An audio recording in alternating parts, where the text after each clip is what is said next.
Welcome to Widener News. I'm your host, Danielle Cardona. And I'm your co-host, Mike Inglese. Are you ready for the fall season? Get in the spirit, grab a group of friends, and go see The Legend of Sleepy Hollow. Widener's theater rarely disappoints, and this show will be scarier than anything that they've done yet. There will be two 50-minute shows in the Alumni Auditorium. Be sure to check it out on November 3rd or November 10th at 2 p.m. Not only is it fall season, but it is also Hispanic History Month. Remember, September 15th marked the beginning and was also the first meeting of the newly created Spanish Club. The last meeting was spent teaching students Hispanic dance styles such as bachata, merengue, and salsa. If you miss this opportunity, there will be many more opportunities to learn about the culture throughout the month. Keep your eyes open, and for more events and meetings, if you have any more questions, feel free to email the president of the Spanish Club, Landia Santos Phillips. Presidential elections are around the corner, and before you are able to vote for our new leader, you need to be able to register to vote. September 22nd is the National Voter Registration Day, and not only are citizens around the world registering to vote, but Widener is also holding an event that day. Students are encouraged to visit the UC, where the Office of Civic Engagement will be holding a voting registration event. Feel free to contact Anita Brett with any questions.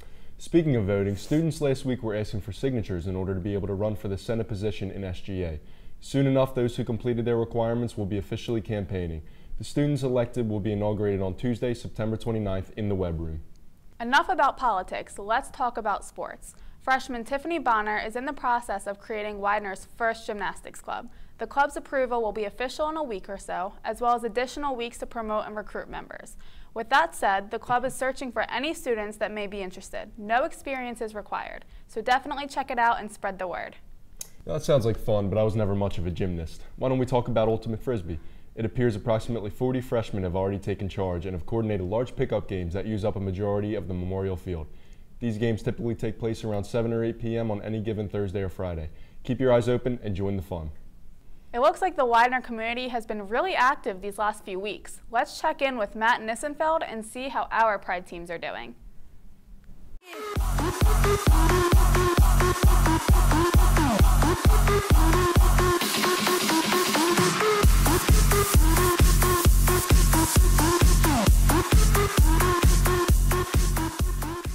Why, thank you, Danielle.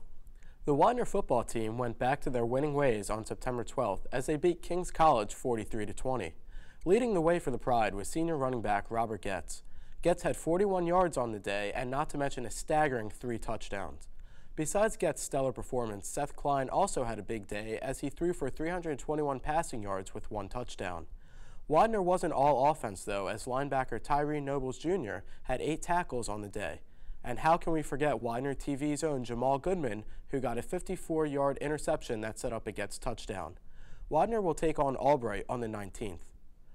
They weren't the only Widener sports team who were winners recently, as the women's volleyball team won 3-1 over Bryn Mawr on September 15th. Paving the way for the Pride was freshman Nicole Dorman, who had 24 kills. Other standouts were Janie Kalanock and Kirsten Forney, who both had 7 kills each, as well as Natalie Wynn, who had 3 aces on the night. The Pride will be in the Knights Invitational Tournament on September 18th. It sure was a great week to be part of the Pride, especially beating one of our rivals. It sure was, and congratulations to Widener. Speaking of volleyball, the Pride Activities Council had a glow-tastic week planned for next week, which includes Glow Volleyball. Each day we will involve some type of Glow activity. These events include bringing back the Tron laser tag as well as new events such as a paint party. Check your Widener's calendar or the Involvio app to find out which Glow event is on which day. It is free to Widener students with your Widener ID and the Involvio app. It's going to be a fulfilled week that you won't want to miss.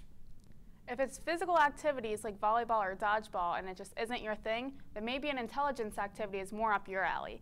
Join Delta Sigma Theta as they host an Are You Smarter Than a Delta on Thursday, September 24th in the UC Room A. For all of you brainiacs out there, this is a great way to test your knowledge and meet new people. While we have all these great activities, it takes a leader to put it together.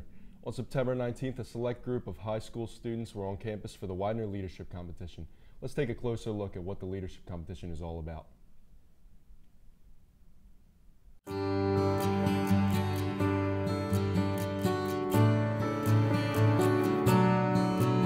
conjunction with NBC 10, Widener University awards a leadership award to a lot of students in the local area. A select group of these students are coming to Widener on Saturday, and they will be participating in a series of leadership workshops and other activities. The purpose of this is to show them that this award is not a one-time thing acknowledging some action that they did, but it's to help them understand what they can do with their leadership skills that have been identified. Some people are predisposed to be leaders, but it's with any craft, you need to work at it every single day. And if it's something that you really want to master, then you need to work hard at it, you need to practice at it. And I think people are always set in this one image of leadership, thinking that you have to be loud and like strong to be a leader, but leadership comes in so many different styles, and it's not hard to figure out a style that works for you, and it's something that you do need to work at. If you're interested, it is not too late to earn your leadership certificate. Leaders are nothing without a support system. While Meet the Greeks has already taken place last week, recruitment takes place from September 28th to October 2nd. Greek life is a great way to make friends, network, do more for your community, and become a leader. In order to rush, you must be at least a second semester freshman and have at least a 2.5 GPA or higher. For those of you going out, I hope you find your homes. Well, that's it for today. Bringing you the latest news on updates, events, and student involvement, Widener News is here for you. I'm your host, Danielle Cardona. And I'm your host, Mike Inglace. Thanks for tuning in, and see you next time.